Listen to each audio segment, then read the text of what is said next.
Dice la palabra, versículo 19, pero el fundamento de Dios está firme. ¿Están leyendo conmigo? 2:19 hasta el 22. Dice, pero el fundamento de Dios está firme, teniendo este sello. Conoce el Señor a los que son suyos. Epa con esto. Dios conoce a sus hijos. Dios conoce a sus hijos. ¿Usted es hijo de Dios? ¿Usted es hijo de Dios? Gloria a Dios. Dice, conoce Dios, conoce el Señor a los que son suyos. Y apártese de iniquidad todo aquel que invoca el nombre de Cristo. Pero en una casa grande no solamente hay utensilios de oro y de plata, sino también de madera y de barro, y unos son para usos honrosos y otros para usos viles. Así que, si alguno se limpia de estas cosas, será instrumento para honra, santificado y útil al Señor, y dispuesto para toda buena obra. Huye también de las pasiones juveniles. ¿Qué dice aquí? Huye de las pasiones juveniles. ¿Cómo dice? No, dígalo fuerte. Él no le dijo, bueno, hermano, no te hagas problema, cada tanto un pecadito, cada tanto esto, cada tanto aquello no hace mal a nadie. No. Él le dijo, huye de las pasiones juveniles. No importa la edad que tengas. Puedes tener 100 años y seguir y estar lleno de pasiones juveniles. Pasiones de la carne. En Eclesiastés capítulo 12 nos dice, y habla a los jóvenes, aparta de tu carne el enojo. Pero ¿cuántas veces tenemos muchos años y enseguida nos enojamos por cualquier cosa? Enseguida somos de... ¿no? Y actuamos sin madurez. Porque la Biblia enseña que aquel que no refrena su espíritu es como una ciudad derribada. Cuando vos no tenés control de tu carácter y enseguida ¡pum!, explotás como una bomba y haces locuras, es porque sos como una ciudad derribada, sin muros, dice. ¿Qué quiere decir? Entra el diablo y hace lo que quiere con tu vida. Pero cuando dice que el que sostiene su espíritu tiene dominio propio. Así que vale la pena cuando te insultan tragar saliva amarga, demuestra que sos un hijo del Señor, que lo amás. ¿Cuántos dicen amén? Amén. Gloria a Dios. Y aquí hay muchos hermanos que tienen esta capacidad. Gloria a Dios. Mire, dice la palabra, huye de las pasiones juveniles. ¿Y sigue qué cosa? La justicia, la fe, el amor y la paz. Diga conmigo de vuelta, la justicia, la fe, el amor y la paz. ¿Con quién? Con los que de corazón limpio invocan al Señor. Tantas cosas dice este versículo. Por ejemplo, que muchas veces se invoca al Señor, pero no con corazón limpio. Es tremendo, ¿no? Pero el Señor nos dice que busquemos, vamos de vuelta, la justicia, la fe, el amor y la paz, con los que de corazón limpio buscan al Señor. Viene hablando el Señor. Nunca hay que tomar un texto y sacarlo del contexto. Y sigue diciendo el apóstol, porque ellos trastornaban la fe de otros hermanos. Y él le dice, pero el fundamento de Dios está firme. El fundamento. Dice la palabra del apóstol por otro lado. ¿Ve cómo la palabra se apoya? Por otro lado dice, nadie puede poner otro fundamento que el que está puesto, el cual es Jesucristo. Hermano, hay algo importante y es estar los pies sobre la roca. La roca es Cristo. ¿Están tus pies sobre la roca? Eres firme cuando estás sobre la roca, no cuando estás sobre el agua. ¿Está entendiendo? El fundamento de Dios está firme y nadie puede poner otro fundamento.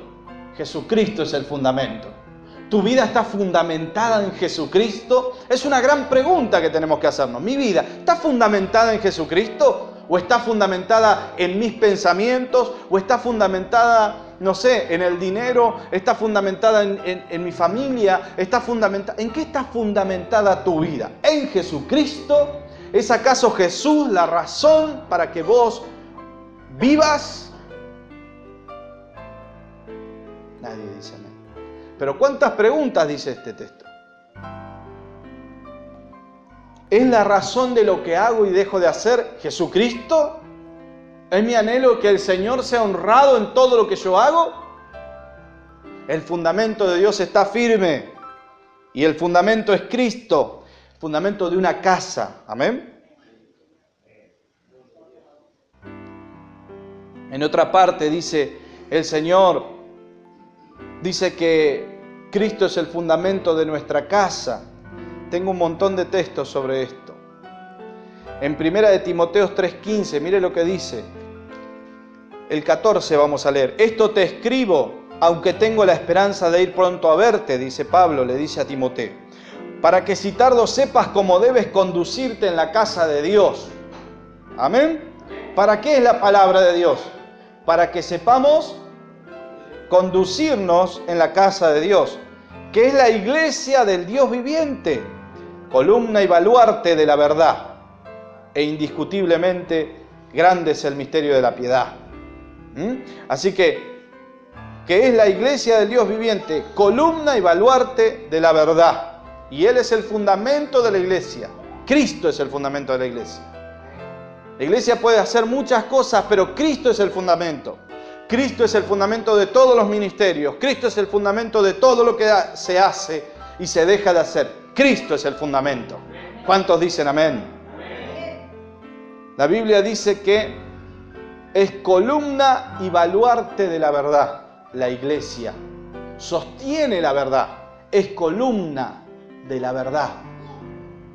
La iglesia está sosteniendo la verdad en este mundo. Usted tiene un valor muy preciado para Dios porque usted está sosteniendo la verdad como una bandera bien en alto. Esa es la iglesia, columna de la verdad. Y baluarte es un recinto fortificado, eso es la iglesia. Sostiene la verdad, anda en el mundo con la verdad, diciéndole al mundo lo que está mal y lo que está bien, a través de la verdad que mora en la iglesia. ¿Y sabe qué? Eso no es para que usted lo tenga aquí. Las banderas se llevan a la conquista. Nosotros tenemos que llevar nuestra verdad a las calles, llevarle a la gente la verdad de Dios, y no tenga miedo porque la verdad los va a hacer libres. Jesucristo dijo que la verdad os hará libres. Yo quiero decirle, hermano, que también es la iglesia las dos cosas. Es la verdad y columna que sostiene la verdad en este mundo, y también es un baluarte, un lugar donde usted se puede refugiar. El baluarte era un recinto fortificado que resistía los ataques del enemigo. Eso es baluarte. Y eso es la iglesia. Es el baluarte, es el lugar donde usted viene y se refugia, donde las almas encuentran refugio y encuentran la verdad de Dios en la iglesia. Por eso no es un juego ser cristiano. No es un juego que hoy soy cristiano y mañana no lo soy. Soy cristiano en la iglesia, pero en la calle no. Soy cristiano en la iglesia, pero no en mi trabajo. Eso a Dios no le agrada. Usted tiene que ser cristiano acá, afuera y mucho más afuera. El fundamento es Cristo. Dice, teniendo este sello. Un sello significa posesión. ¿Entiende eso? Volvemos a Timoteo, a 2 de Timoteo 2. Pero el fundamento de Dios está firme teniendo este sello. Ese sello, los sellos se ponían como propiedad. En el tiempo, si nosotros estudiamos el contexto histórico, nos damos cuenta para entender este texto, que ese sello indicaba propiedad, autoridad y poder. Es decir, que tiene un sello. Dice, el fundamento de Dios tiene un sello, y es este, que Dios conoce a los que son suyos. ¿Dios te conoce? ¿Eres de Él? Y apártese de iniquidad todo aquel que invoca el nombre de Cristo. La santificación es el fruto de haber creído en Dios, de haber creído en la gracia. Cuando uno cree en la gracia, cree en lo que se hizo en la cruz del Calvario, lo que hizo Jesús en la cruz del Calvario. Cuando uno lo cree y descansa en ese sacrificio, sabe que todos sus pecados fueron perdonados. Y el fruto de esa verdadera fe es la santificación. Que nosotros comenzamos a santificar nuestra vida y a mostrarle al mundo que hemos creído de verdad. Mostramos nuestra fe a través de nuestras obras. ¿Cuántos dicen amén? ¿Cómo, hermano, puedo mostrar la fe? A través de tu vocabulario, a través de tu amor hacia el prójimo, a través de tu ocupación y preocupación por servir a Dios, por ministrar en la casa de Dios, por ministrarle a las personas que están afuera, a través de tus obras. ¿Qué ven los demás en mí? Es la pregunta que uno debe realizarse. ¿Qué ven? ¿Ven que me esfuerzo? ¿Ven que sirvo al Señor? ¿Ven que amo a Dios? Porque eso tiene que ser la muestra de mi fe, que me aparto de la iniquidad. ¿Cuántos dicen amén? Qué palabra para un jueves. ¿Crees en Dios? Si yo les digo esta pregunta, ¿cuántos creen en Dios? ¿Cuántos creen en Jesús? ¿Lo demuestras con tu vida? ¿En tu trabajo? ¿En tu casa? ¿Cómo es tu vocabulario? ¿Cómo es tu vida? ¿Cómo son tus obras? ¿Cumples con tus responsabilidades? ¿Cumples con tus responsabilidades con la sociedad? ¿Llevas el evangelio afuera o hablas de acá de Dios con toda boca, pero afuera nos callamos? Acá alabamos, gritamos y hacemos un montón de cosas, pero nos da vergüenza sacar un tratado en un colectivo. Nos da vergüenza hablarle a ese compañero de trabajo o a ese vendedor de la tienda. O a esa mujer que anda por la calle, que todos los días habla con nosotros y no sabemos siquiera, todavía no sabía que éramos cristianos. El Señor nos llamó a predicar la palabra y a demostrar nuestra fe, predicando la palabra. ¿Cuántos dicen amén? Y a demostrarla a través de nuestra santidad. Ese es el sello de Dios. Y no te preocupes. No te preocupes porque Dios conoce a los que son de Él. Y Dios te conoce. Ahora, sigue la palabra y dice de esta manera. Pero en una casa grande, y ahora habla de lo que sucede dentro de la casa. Amén. Aguántese un poquito, más tarde va a dormir, pero ahora aguante un poquito, escuche la palabra. Pero en una casa grande no solamente hay utensilios de oro y de plata, sino también de madera y de barro, y unos son para usos honrosos y otros para usos viles. En una casa hay muchos. Por eso vamos ahora a estudiar el contexto histórico. ¿Qué pasaba? ¿Por qué habla de uso? ¿Usted tiene jarros de barro en su casa? ¿Para qué usa los jarros de barro usted? ¿Qué hace con eso? ¡Ay! ¿Qué hacen? Macetas. Pero en aquel tiempo se servía el agua. Pero acá habla de usos viles y de usos... Habla de una casa de una persona rica. Habla de una casa donde había de todo. Entonces, dice que había... Vamos por orden. Alguno dice... Hay utensilios de oro, y hay utensilios de plata, y hay utensilios de madera, y hay utensilios de barro. El de oro y el de plata se usaban para cosas especiales. El de madera y de barro para los usos comunes o viles. O sacaban el agua sucia. Y esos jarros de barro se manchaban y se rompían. También había jarros de barro que se usaban para el agua, que se ponían en el frente. Algún día vamos a hablar de los jarros, de las vasijas.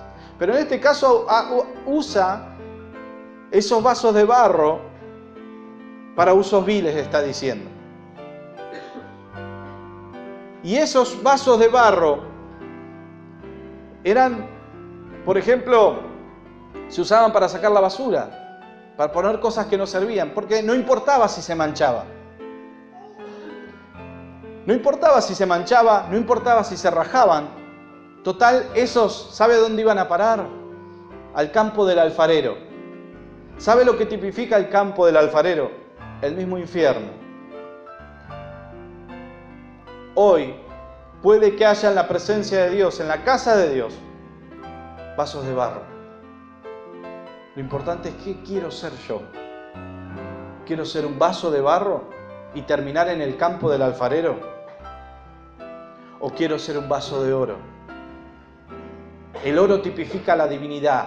En la Biblia todo lo que se cubre con oro. El arca estaba cubierta de oro. Las varas que la llevaban eran de oro. ¡Aleluya! Todo lo que se cubría en oro estaba dentro del santuario porque tipificaba la divinidad. Era lo más preciado. ¿Cuántos quieren ser esos vasos de oro? Esos vasos llenos de la presencia de Dios. Vasos que son usados por Dios en la misma presencia de Dios. Y después estaban los vasos de plata, que eran, ¿sabe lo que tipifica la plata? Santificación, consagración, separación. Por eso hace una diferencia entre los usos importantes y los usos viles. Aquellos que son vasos de oro son aquellos llenos del Espíritu Santo, y los que son vasos de plata también son llenos del Espíritu Santo y también tienen otra cualidad. Usa la plata para nombrar otra cualidad, y es la consagración. Hijitos, no améis el mundo ni las cosas que están en el mundo, dice el Señor. Porque todo lo que hay en el mundo perece.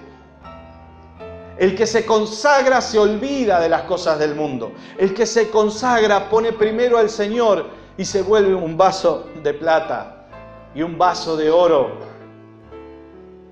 Pero están los vasos de barro y también hay vasos de madera. El vaso de madera vive manchado. La vasija de madera vive manchada. La vasija de madera vive a los golpes, ¿viste? Porque es de madera, no se rompe. ¿Sabe lo que tipifica la madera en la Biblia? Tipifica la humanidad. La madera tipifica humanidad. Es decir, una persona sensual. Esos vasos de barro son las personas, voy a usar una palabra que quizás caiga mal, pero los carnales. Que tienen figura de vaso, tienen figura de utilidad, pero son carnales. Niños en Cristo nunca maduraron, siempre en lo mismo, siempre con los berrinches, siempre con los problemas, siempre en la carnalidad, nunca cambian su vocabulario, nunca se consagran, siempre en su pensamiento, en la soberbia, ahí, en el caballo, arriba. Yo soy yo y a mí nadie me va a decir nada. ¿Quién sos vos? Saulo creía que era él y el Señor le dio un cachetazo y lo tiró del caballo. Dios nos guarde, yo no me quiero caer, que el Señor me tire de ningún lado. Yo quiero ya estar a los pies del Señor diciéndole: ¿quién eres, Señor? Hazme un vaso de plata, hazme un vaso de oro que te sirva, que te alabe cada día mejor. ¿Cuántos dicen amén? Alguien tiene que decir amén. ¿Qué es lo que quiero ser yo? ¿Un vaso de barro o un vaso de oro? Está en lo que yo quiera hacer. ¿Por qué? Porque la palabra dice más abajo: así que si alguno se limpia, ¿qué debemos hacer? Limpiarnos. ¿De qué? De toda iniquidad, de todo lo que desagrade a los ojos del Señor. Cuando nos limpiamos de toda iniquidad, dice: si alguno se limpia de estas cosas, será instrumento para honra, santificado y útil al Señor. Santificado, pero útil el apartarte te hace útil en las manos de Dios. Si no te vuelves inútil. Y no te olvides de algo que el Señor dijo: el que conmigo no recoge, desparrama. Perdóneme, hermano, pero te voy a decir algo que va a herir tu corazón y a muchas personas quizás le hiera, pero es una gran verdad. O sos de bendición o no lo sos. O juntas o desparramas. ¿Cuántos dicen amén? Aleluya. Sé que es difícil esta palabra, pero Dios te va a bendecir. Porque hay poder en la sangre de Jesús para darnos fuerza. Hay poder en el Espíritu Santo para transformar y cambiar a aquel que quiere cambiar. Aquel que desea ser un instrumento lleno de la presencia de Dios. Dios dice en su palabra que Él no da el Espíritu por medida. Él no dice te doy un poquito y hasta acá se acabó. Él dice ¿quieres más? Yo te doy más. ¿Quieres ser lleno? Vas a ser lleno. ¿Quieres ser bendecido? Vas a ser bendecido. Y de bendición. ¡Aleluya! Alguien tiene que decir amén. A alguien se le tiene que encender la sed de Dios en su pecho. La necesidad del fuego de Dios y de la presencia de Dios. Para salir de vivir una vida muerta. Una vida espiritualmente apagada. Angustiosa. Donde no ves la gloria de Dios. Aleluya. Cuanto más le dejes al diablo que entre en tu vida a cambiar tus pensamientos y lo dejes al diablo hacer con tu vida lo que quieras, no vas a poder ser un vaso útil. Vas a desparramar en vez de juntar. Aleluya. ¿Cuántos quieren ver la gloria de Dios? Mira, hermano, ¿cuántos quieren ser grandes siervos del Señor? Yo le voy a dar un secreto. Está en la palabra. Capítulo 1, verso 1, no lo busque. De Josué dice de esta manera: y Jehová llamó a Josué siervo de Moisés. ¿Cómo? ¿Josué no era siervo de Dios? Ahí no. Él era siervo de Moisés. ¿Quieres ser siervo de Dios? Tienes que aprender a ser siervo primero. Cuando Moisés subió los 40 días subió a orar al monte, a Josué a la mitad de camino se le dijo: no, vos espera acá. No, pero Josué se ofendió y dijo: me voy a mi casa, mirá este Moisés. Está re loco este Moisés que me va a quedar acá. ¿Y yo por qué no puedo subir? ¿Por qué se va él solo ahí? ¿Qué se cree? ¿Que va a estar él en la presencia de Dios? ¿Quién se cree? No, el ungido, el hijo de Dios. ¿Qué se cree? ¿Que más que yo? ¿Qué le pasa? ¿Se ofendió? ¿Sabe qué hizo? Se quedó, dijo: hasta acá me trajo el Señor. Yo me postro. Se postró 40 días y adoró al Señor a la mitad del monte. ¡Aleluya! Y lo esperó a Moisés hasta que bajó. ¡Aleluya! Pero cuando Dios tuvo que elegir dentro del pueblo del Señor, ¿qué hizo el Señor? Dijo: voy a llamar a que era siervo de Moisés, al que sabe servir. ¡Aleluya! Para que me sirva a mí. ¡Aleluya! ¡Qué tremendo!, ¿no? Para ser un gran siervo de Dios, primero tiene que aprender a ser siervo de los hombres. No, yo a los hombres no los sirvo. La Biblia dice: ¿quieres ser grande? Tienes que aprender a servir. Y Jesús lavó. Jesús, el Rey de Reyes, Señor de Señores, el que tenía toda la gloria en el cielo. ¡Aleluya! Que lo dejó todo por ti en el cielo y vino y se hizo hombre a vivir en un cuerpo de pecado inmundo. Pero Él lo santificó y fue santo. Él vino a la tierra y lavó los pies olorientos de sus discípulos. Porque no era como ahora, No había eficiente. Había tierra, se transpiraban los pies del calor que se vivía en aquel lugar. Y el Señor se puso la toalla. Y así como yo hago, debéis haceros vosotros unos con los otros. Gloria al Señor. ¿Cuántos dicen amén? ¡Amén! ¡Aleluya! ¿Cuántos quieren ser vasos útiles? Que sirvan a Dios de verdad. Que seas útil en la mano de Dios. ¿Oyes la voz de Dios? Oye la voz del Espíritu Santo que te está diciendo muchas veces, esto sí, esto no. O hace mucho que ya no la escuchas a la voz de Dios. Que solo escuchas tu pensamiento, tu sentir. Te das a la tarea de poder entender más de Dios, de poder comprender y vivir en la zarza. Yo no te pido, hermano, que te hagas ignorante. Al contrario, te pido, métete, sumérgete en la palabra de Dios. Aleluya, porque es viva y eficaz y más cortante que espada de 2 filos. Urramanda Yorokomasaya, gloria a Dios. Dios te está ministrando. Pero está en tu corazón el deseo de recibir. Tiene que estar. Si alguno tiene sed, venga a mí y beba. Gloria al Señor. Dios es maravilloso. ¿Cuántos dicen amén? Amén. Mire lo que dice la palabra del Señor. ¿Qué es limpiarse? Ya hablamos de los instrumentos, las vasijas de oro, las vasijas de plata, que son llenos de Dios, hermanos llenos de Dios, hermanas llenas de Dios. Yo soy mujer, Dios me puede usar, claro que sí. Hay muchas mujeres en la Biblia que Dios usó. Así que levantate, hermana, y empezá a predicar la palabra del Señor. Aleluya. Gloria al Señor.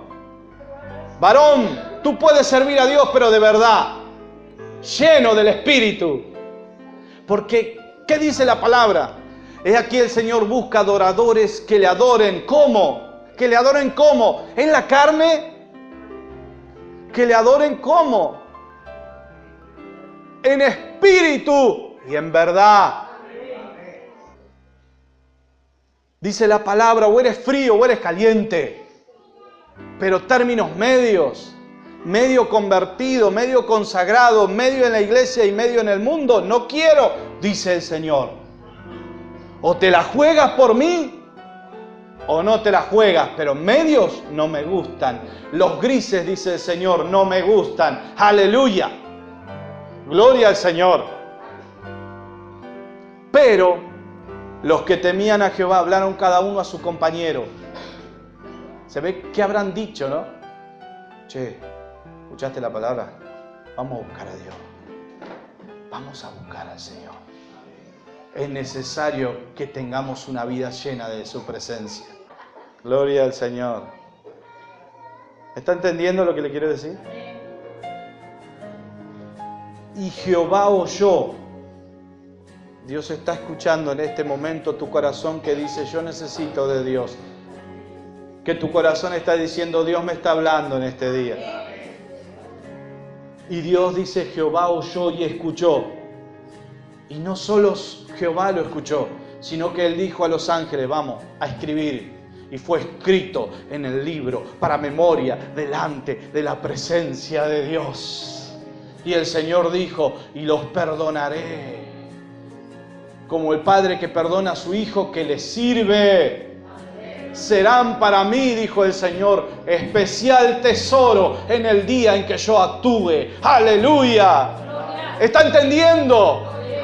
Habrá vasos que se apartarán y Dios dirá, bueno, ya te he afligido, nunca lo entendiste. Seguí en tu pensamiento, ahí te dejo. Pero cuando hay un corazón temeroso de Dios, Dios dice en su palabra, yo voy a oír y en el día en que yo actúe los perdonaré porque son un especial tesoro para mí. Aleluya. Alguien tiene que tomar esa palabra. Alguien tiene que decir esa palabra es para mí.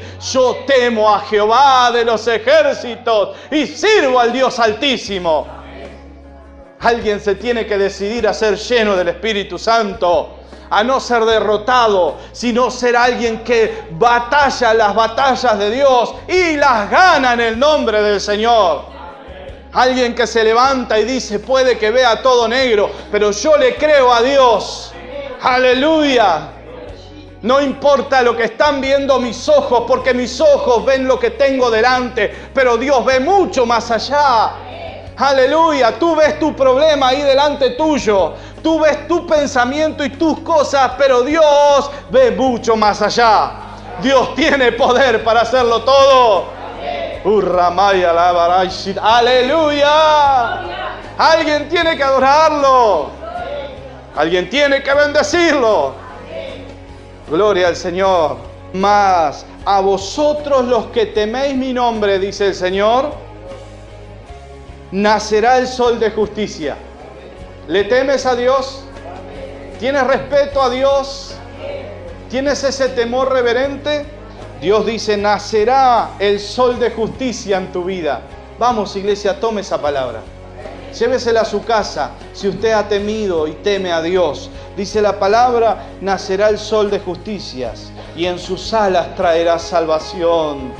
Y saldréis y saltaréis como becerros de la manada, de gozo, de paz, porque la presencia de Dios trae gozo a tu vida, trae paz. ¡Aleluya! ¿Usted le ha temido, le teme a Dios? Nacerá el sol de justicia en tu corazón. Nacerá el sol de... ¿Sabe lo que es eso?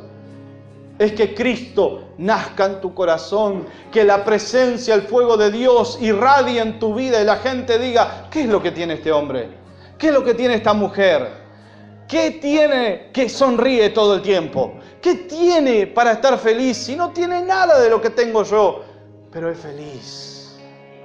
Porque nacerá el sol de justicia en tu corazón si le temes, y en sus alas traerá salvación, y saldréis y saltaréis como becerros de la manada, hollaréis a los malos, no habrá demonio que se pueda poner delante de ti, los cuales serán ceniza bajo las plantas de vuestros pies, en el día en que yo actúe, ha dicho Jehová de los ejércitos. Aleluya.